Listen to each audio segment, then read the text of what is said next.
Good afternoon, buenas tardes, and thank you for tuning in today. On behalf of Mitchell Kaplan, Miami Book Fair, and all of us at Books and Books, I welcome you to a virtual afternoon with Colette Bancroft and Lori Roy to celebrate the publication of Tampa Bay Noir, published by our friends at Akashic Books, who continue their award-winning series of original noir anthologies, each one set in a distinct location, and this time featuring Tampa Bay, a place editor Colette Bancroft has referred to as a grifter's native habitat. Colette Bancroft has been the book editor at the Tampa Bay Times since 2007. In addition to writing reviews and interviewing authors, she directs the annual Tampa Bay Times Festival of Reading. She served 2 terms on the board of the National Book Critics Circle and earned degrees in English from the University of Florida, and she wishes she had finished her dissertation on the novels of Raymond Chandler. Lori Roy is the 2-time Edgar Award-winning author of 5 novels, the most recent of which is Gone Too Long. Her work has been named a New York Times Notable Crime Book twice, a New York Times Editor's Choice, and included on numerous best-of lists. Her debut novel, Bent Road, was chosen as a notable book by the state of Kansas. She lives with her family in Florida. We were going to be joined by Tim Dorsey, but a tropical storm, is developing in the Florida Keys, where he is based. And so he is battening down the hatches as we speak and sends his regrets. I'll remind all of you watching today that you can order your copy of Tampa Bay Noir from Books and Books below by pressing the green button at the bottom of the screen. Every purchase you make keeps Books and Books up and running, so we thank you and we remind you that indie bookstores need your help now more than ever. We'll have time for a Q&A with the audience following the talk, so please post your questions anytime during the broadcast in the Ask a Question button at the bottom of the screen, and we'll get to those right after the talk. And now, without further ado, I'd like to bring our guests to the stage. Hi. Hi. Hello. Hi, Lori. Hello. Hi, Colette. Good to see you today. It's good to see you. We're sorry that Tim couldn't join us. We hope he is not doing the Jim Cantori hurricane stunt of standing out on the beach leading into the wind, but he's probably not. And we send him our best wishes and hope he comes through safely, and that Hurricane Eta doesn't leave a mark. Although, as I said earlier, having to miss a talk like this because of a hurricane, a tropical storm, is the most Florida excuse ever. It is. Straight out of one of his books, too. Yeah. But before we talk, I want to talk a little bit about the anthology in case some people might not be familiar with it. I think a lot of people are, who are Books and Books fans, are probably familiar with Miami Noir. And this is, as our moderator said, in the same series of city-based anthology collections, but they're collections of new short stories that haven't been published elsewhere, that are set in a particular place, and the authors are all people who either live in that place or have lived in that place at some point, and so kind of write from experience and knowledge of the place.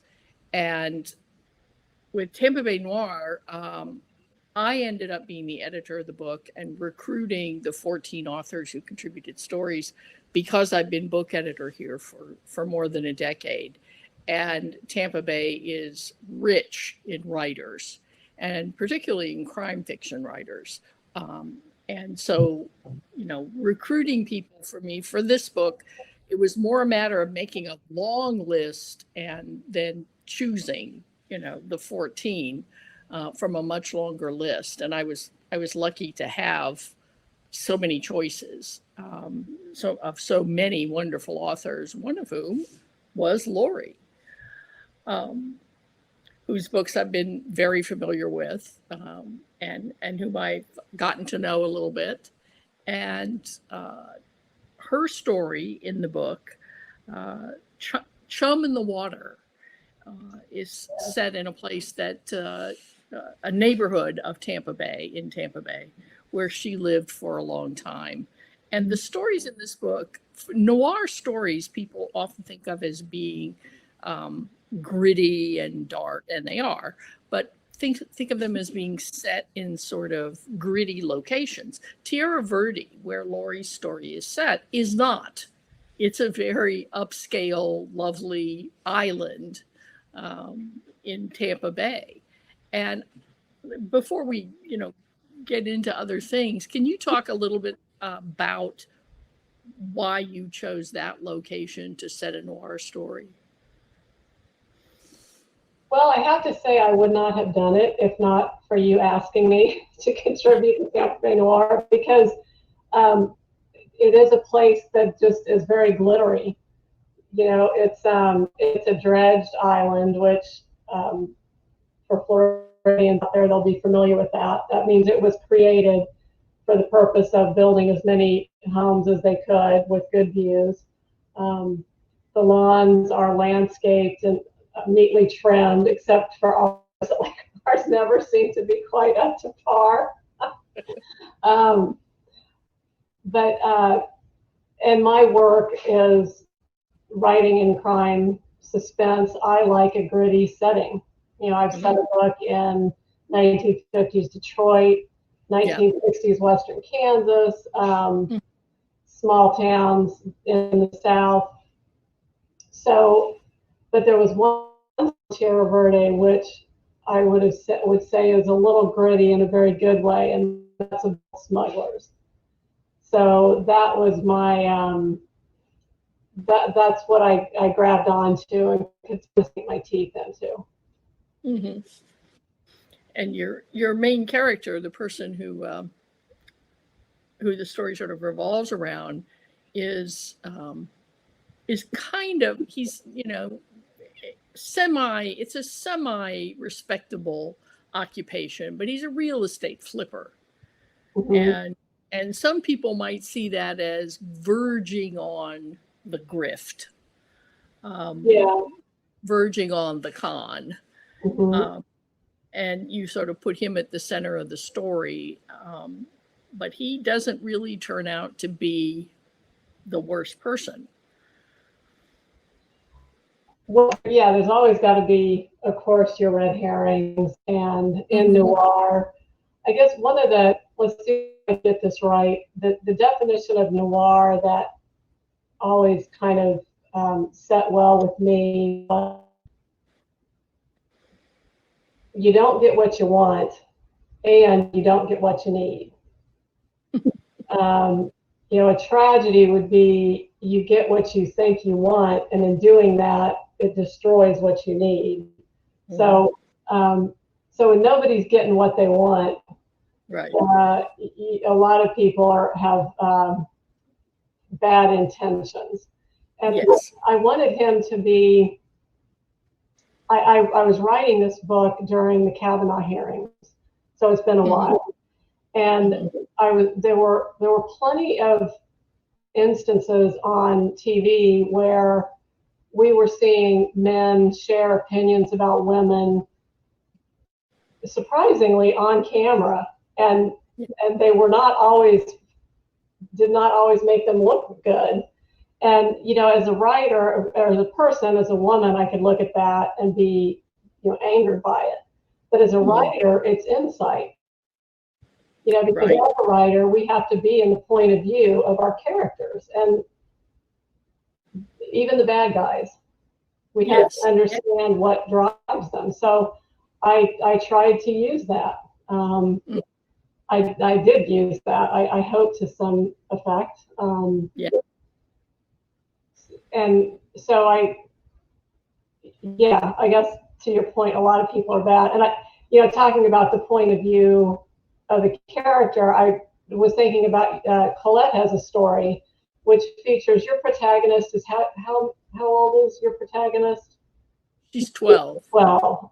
Well, And so you're writing, I found that interesting because now you're writing a noir story from the point of view of a child. mm-hmm. And so how did you go about, and I think you did it wonderfully to not create, she didn't come across as a victim. Mm-hmm.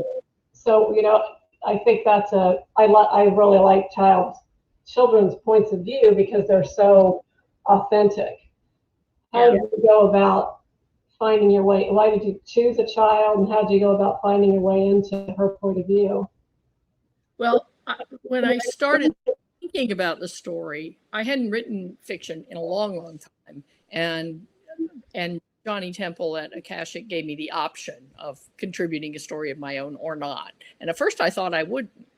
And then this story that I ended up writing, pieces of it had sort of been in my brain for a long time. And I started thinking about writing it. And at first I thought I would write it in third person. But it seemed to me to need a kind of first person narrator, but one who is not, as you said, she's not really the victim or one of the victims in this story. Mm-hmm. She's an observer. She's someone who's kind of just outside of it and sees things happening.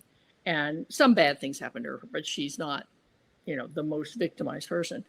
And I like those kinds of narrators who are first person, but not the main character or main actor in a story. The classic mm-hmm. example is Nick Carraway in The Great Gatsby, mm-hmm.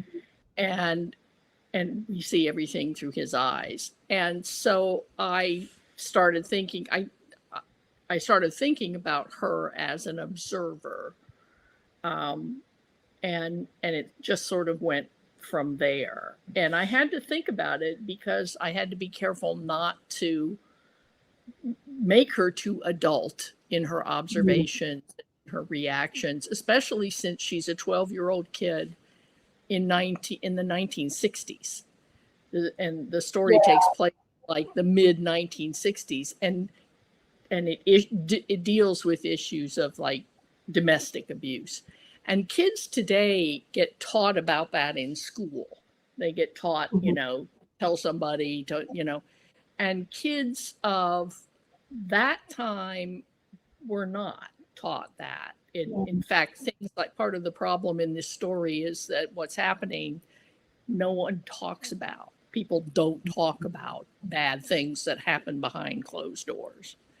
And so I couldn't make her a 2020 child who would say, we've got to call the authorities about this. She's really even more clueless than a 12-year-old would be today. So I had to think about that as I was writing her observations and really try to stick to what she saw and what she heard, Mm-hmm. And let the reader kind of figure it out.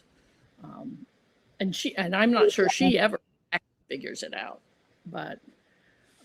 Well, I thought that you struck a great balance, because it is true that children of that age back then weren't as sophisticated in many ways as children today. And in other ways, they were a lot more grown up. Mm-hmm. More was called upon them, just your responsibilities. So I've struggled with that myself. I know that it's a delicate balance because they are more adult in some ways, probably the more important ways. And yeah. Well, this kid is a latchkey kid, Mm-hmm. and what a lot of people today would call a free range kid. Both of her parents work, and they don't get home from work until 5 or 6 in the evening, and she's kind of on her own, and she goes to the playground, and she goes to friends' houses, and she goes to swimming lessons and does all that by herself. Mm-hmm. And that's accurate to the period she lives in. But today it's sort of, hard for people to get their heads around. There are a lot of people who would never send their 12-year-old off, go off on a summer's day and leave their 12-year-old unattended. Don't come home till dinner. That's how Yeah. it was. It was. It's dark when the street lights come on. Exactly. Yeah. Be home for dinner. Yeah. My mother was, get out of here and leave me alone and don't come back till dinner. She was very laissez. As all moms say at some point or another. Sure. But yeah, it was, I had to keep myself in that kid's head, and it was very interesting to do, Yeah. But it helped me focus the story, I think, to be thinking about those things. Yeah. That was interesting. I like writing a children's points of view. Mm-hmm. Yeah, you've done that in several books, haven't you? Yeah, a few. Yeah, your Florida book, The Disappearing. Yes. I have to think about it for a minute. Tally. Yeah. Well, and they're my first book, which of course when you're writing your first book, you don't know it's going to be your first book. You hope it. Yeah. Honestly, I wasn't even hoping. I was just writing it. I had a couple of kids, and what I remembered most is the honesty. A child's point of view is honest. They're not deceptive like an adult point of view character might be. Unreliable. They're reliable. They're honest. So they have a way to tell a story. Yeah. Well, to go back to your story, it was interesting to me that, Florida has Tampa, the Tampa Bay area has a long history of crime, not just crime fiction, but crime. And most prominent among that people are most familiar with is organized crime, especially in Tampa. And kind of centered in Ybor City, but in Tampa, going all the way back to Prohibition, there were organized crime families, mafia families that were very powerful here. And when I asked people to write these stories, I thought in the first place, I thought somebody would grab Ybor City as a location, and I thought that organized crime history would show up, and it didn't. Nobody chose Ybor City, and the only story that sort of alludes to that organized crime history is yours. And I wonder if you could talk a little bit about that. You write a lot of your book, well, all of your books are historical in the sense of being set.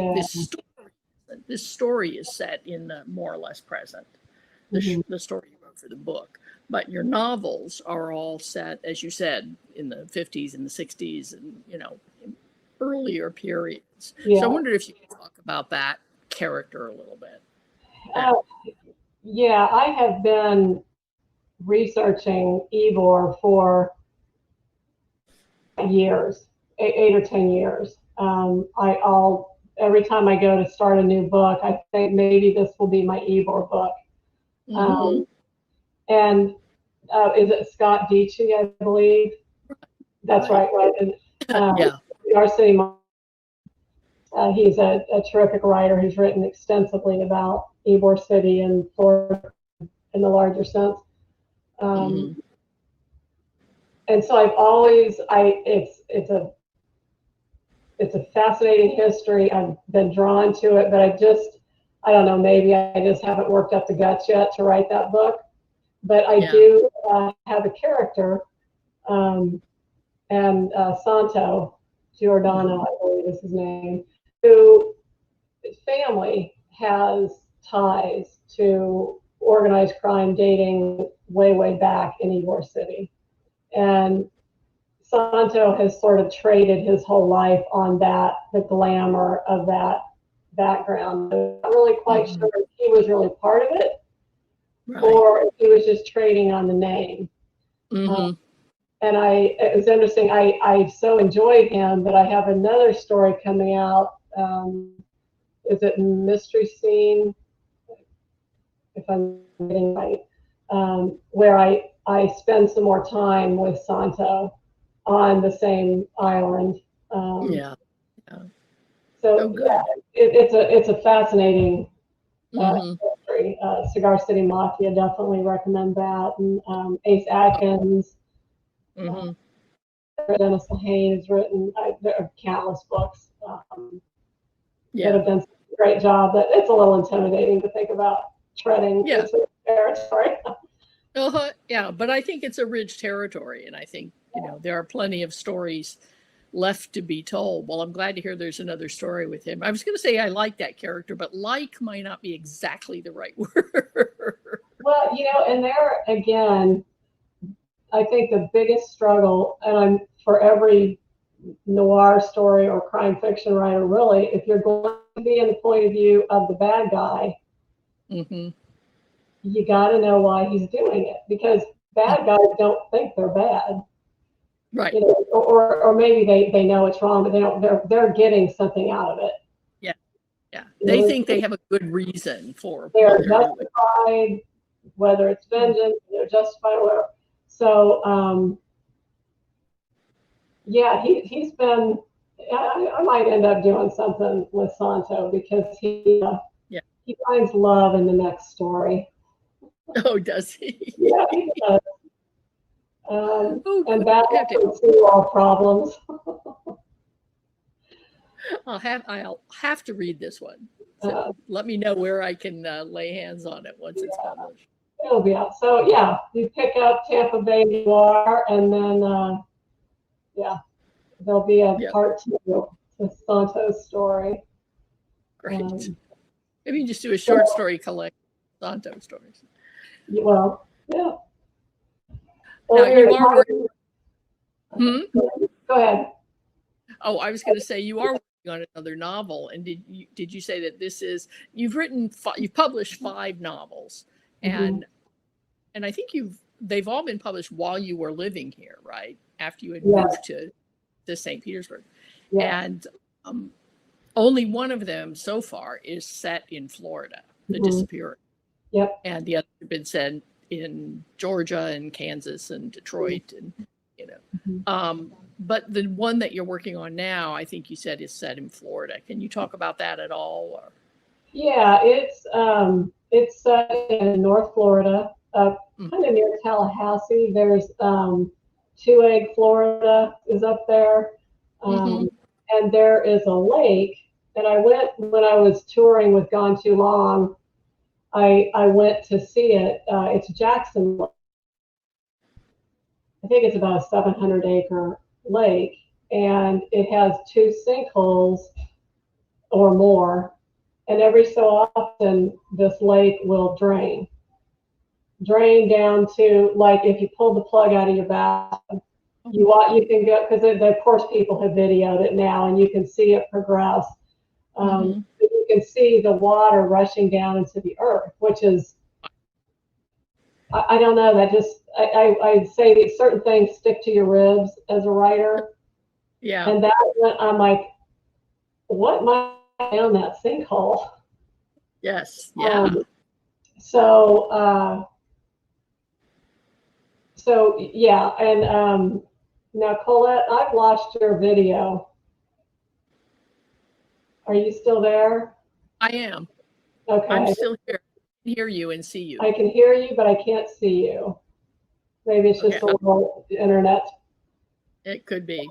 But so yeah, Jackson Lake, and it's a serial killer who was born and raised. Of course, he wasn't a serial killer when he was a child, but he is coming back to town because the lake is draining, and every time the lake drains, people die in town.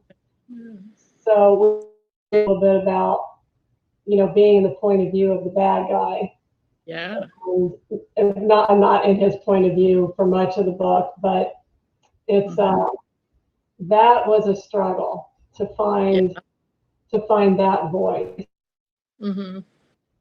So yeah, it's after a long 2 years, I can finally say it's going well. Good. I'm glad to hear it. Yeah. Well, I can see why that event, that draining lake, why that would, as you say, stick to your ribs, stick to your, you know, your sense of there's a book in this somewhere. Yeah. Well, it's just it's an ominous just to go there. You know, and it was full when I was there. But you know, certain places you just like I went to the Disappearing is set in a fictional town based on Mariana, Florida, which I think a lot of people will be familiar with. That's where the Dozier School for Boys is located.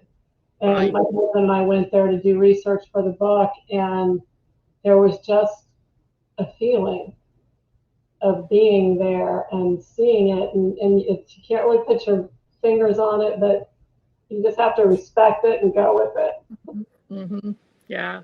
Plus that the lake thing is just such a surreal event. You know, it's disturbing in itself. A couple of times that I've seen hurricanes, as a matter of fact, drain Tampa Bay. Yeah. It happened a couple of years ago, and then it happened when I was a kid. Hurricane Donna hit on I think it was my 10th birthday or something. And it drained Tampa Bay. And I remember my father taking us to see it, which might not have been the most... Don't go out there. yeah, it might not have been the most sensible parental decision, but he was kind of a daredevil himself. So look at this, kids, the bay is empty. But I remember it just seeing that subversion of what I was, of the natural world, you know, was so disturbing. It was haunting. And it's so, it's just so large.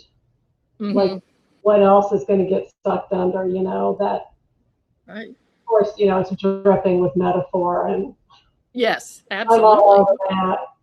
Yeah. Well, we were talking before we came on about this, your story in Tampa Bay Noir is set in Tampa. It's a fascinating setting. Could you talk some about that? And then I know it's been in the news as well. Yeah.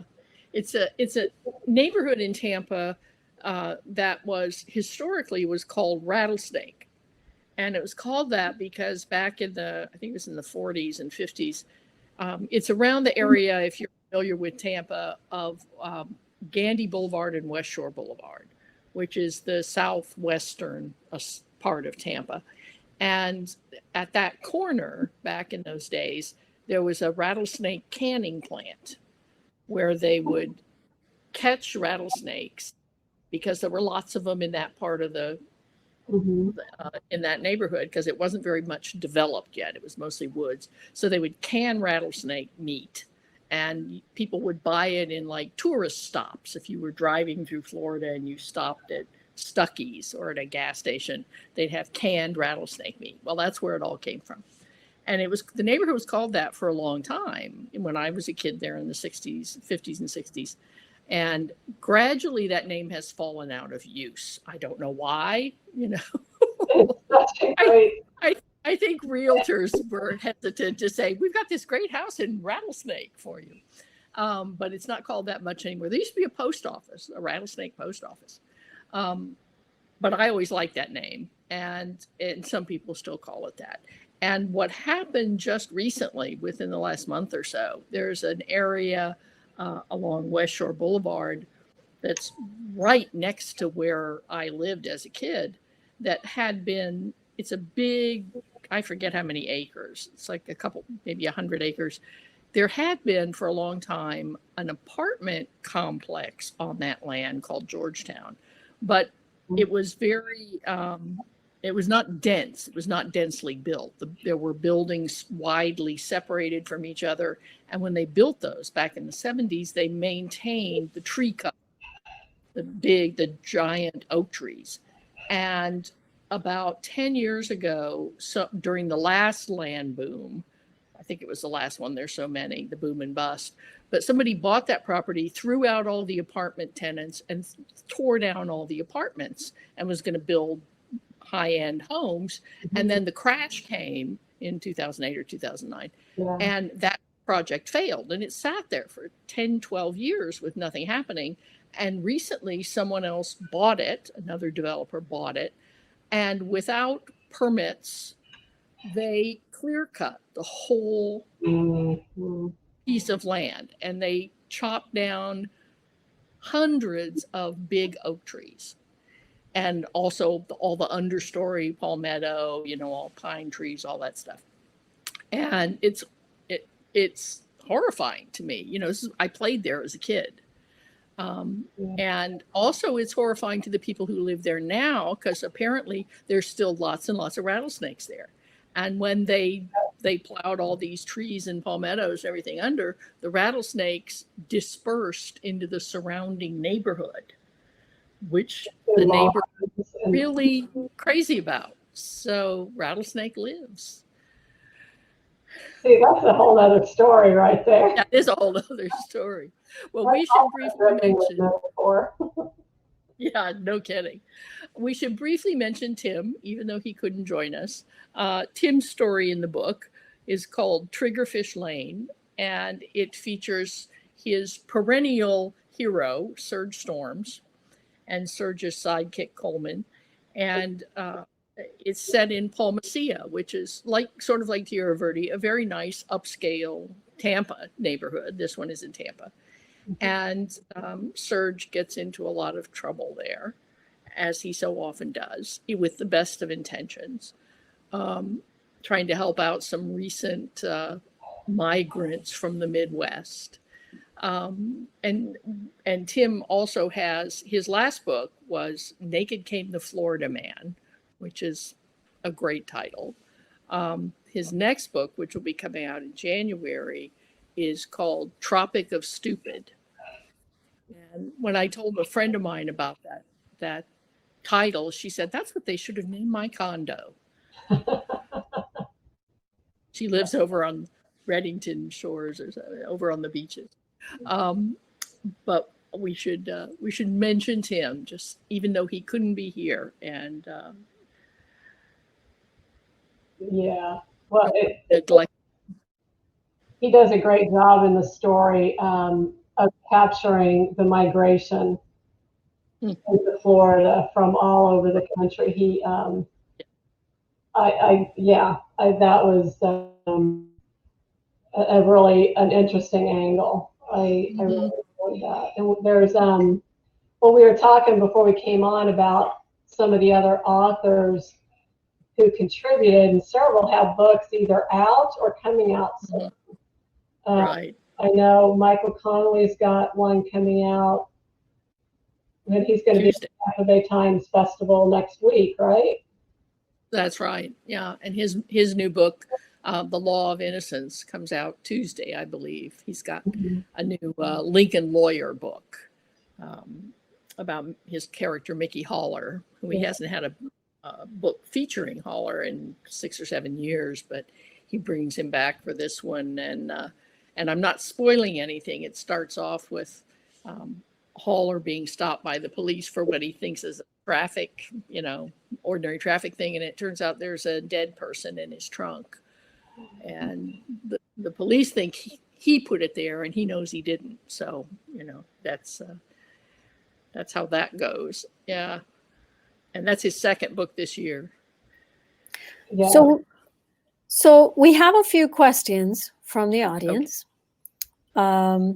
So Oline Cogdill is saying, loved the view of the different areas in Tampa Bay Noir. How much research did you do on the area either of you wrote about? Colette? Well, for me, it was really a matter of being a neighborhood that I had lived in. And I did a little bit of historical research just to be sure. I had heard the stories about the rattlesnake canning plant and things like that when I was a kid. But I did some research to be sure I had that straight. The version you hear when you're a little kid isn't always exactly, version or the way you remember it. But mostly my setting was based on the fact that I had in fact lived there back in the day. Yeah. Well, that I've lived for 20 years where I set my novel, and I think some writers gravitate toward writing about where they are and what's close to them. I have always been quite the opposite. And it's why I didn't write about Florida until my fourth book, because it just was just too close. And it was, so I wouldn't say I really had to research. And even with the Ybor City stuff, I have been researching, reading, collecting, hoarding those stories and ideas for so long. I had a lot of that already. So I wouldn't say I researched it, but I lived it for 20 years. So just some of the nuances of living in Florida, all of us who have done it know those details. So someone would like to know, how do you define noir? And who are your favorite noir writers and inspirations? Noir, I've talked about this a little bit in other talks. It's a sort of subset of crime fiction, obviously. And in a lot of crime fiction, justice is done. I think that's one reason so many people love reading crime fiction. People do bad things and they get caught. And to some extent, at least, they get punished or they get what they deserve or whatever. Noir, to me, is stories in which that bad people do bad things, but they don't pay for it. Justice isn't served. They get away with the bad things. And so, to me, that's sort of the essential difference between noir and other kinds of crime fiction. Yeah. Lori, yeah. And yeah, well, we talked about it a little bit earlier that I think of it in terms of, a character. All of us have those things that we want in life, and then we have the things that we truly need. And it's the battle between those two is really how you live your life. How much are you willing to compromise of who you are to get, more money, a better job, whatever. And so for me, noir is you fail at both of those. So, it's just bad things happening to bad people, and they just keep getting worse. Yeah, exactly. A lot of the start of it. Exactly. And in terms of, the inspiration, certainly the classic noir writers like James M. Cain, who sort of invented noir, and Raymond Chandler, who is my all-time favorite. People like that are inspirations to me. And there's people writing today. Megan Abbott is a very terrific noir writer. Don Winslow. And there's a lot of noir in other genres too. There are noir movies and noir television. And, one of my favorite contemporary examples of noir is the TV series Fargo, which is as noir can be. Really brilliantly done. It is. There's a new season out too. I know. I need to get on that. Yeah, it's so great. It's so great. Couldn't agree more. So here's a question for Colette. How did you choose who would be part of the anthology? Fortunately, there are a lot of really good crime fiction writers and writers of other genres in this area. And so I had a large field to choose from. Partly I just chose writers I really like Lori, who I know are terrific and who I'll get, something great from. But also Akashic has guidelines for the books in terms of diversity. They wanted both men and women. They wanted writers of color, LGBTQ people. So it was a little bit of, a jigsaw puzzle to put those things together to get writers from from different categories to have that diversity. And they also like to have a combination of established writers like Lori and Michael Connelly and Tim and Ace Atkins and Lisa Unger, and emerging writers, people who have not published a lot, who are talented. Like we have Yuly Restrepo, Gale Massey, who's published one novel and some stories, but she's not published as much as some of these other people, and Danny Lopez. And so it was a sort of balancing act. And it was hard because there were people. I said I could have done an anthology with 50 writers. There were that many that are good, but I'm very happy with those I ended up with. Mm-hmm. And I was very gratified that almost nobody turned me down. So someone else is just making a comment. One reason I love this noir series is the diversity of authors. So thank you for doing this collection. And it's actually Oline again, commenting this time.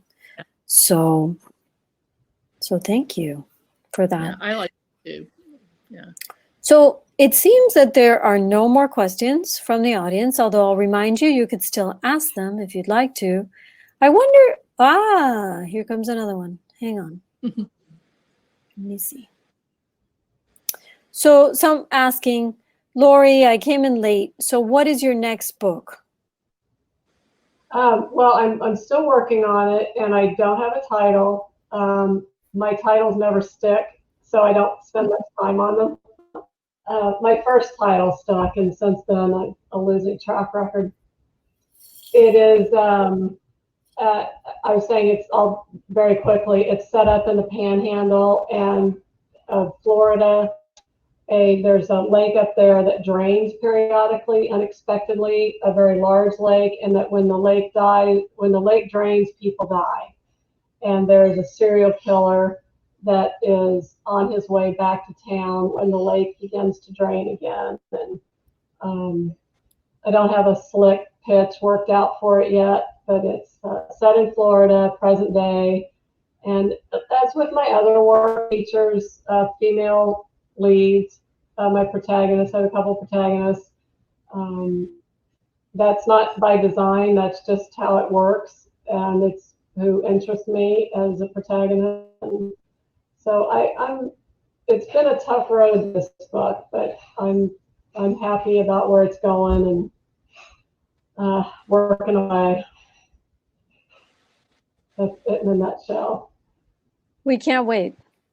So let me just ask you, what's your favorite Books and Books or Miami Book Fair memory, if you have one, and you could share it? And just in general, what do bookstores mean to you? Well, stores, that's the thing about writing, of course, is that 90% of it, you're by yourself in your office or at your desk, just writing.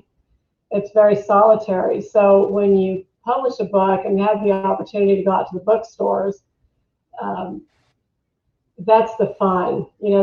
That's the gravy. It's meeting with readers, meeting with the bookstores, and are they're smart, thoughtful, engaging people. It's a great community to be around. I'm trying to think. I think at one Miami too, I was on a panel with James Hall. He, up to that point, had been, this amazing writer who I'd never imagined I would meet one day. And there I was on a panel with him. And that was a big moment. It was one of my early books. That was certainly a big moment for me to meet him. Colette, you have any to? I've only ever been to the Miami Book Fair a couple of times, and just as an attendee. I haven't been a speaker or a panelist at the book fair before.